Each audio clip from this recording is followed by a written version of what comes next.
Welcome to 90 Seconds with the Boss. I'm Ellen and I'm here to help you live wiser.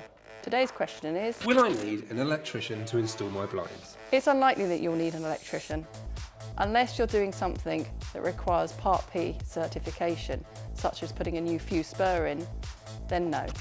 What power source do I need?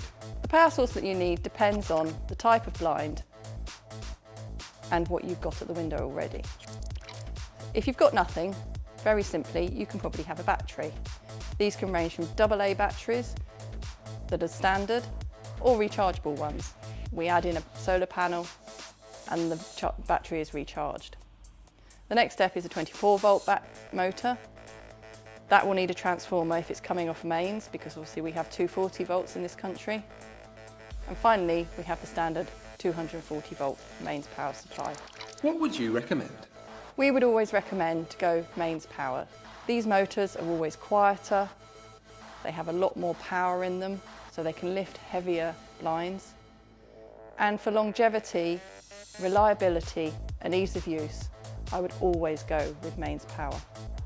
If you haven't got any mains power, don't worry. We usually can find it from somewhere in your room or in your house. We can come from outside and drill through a wall. This is all covered by our fitters. Time's up. If you've learned anything from this episode, please share or like. If you have a question for a future episode, please comment below.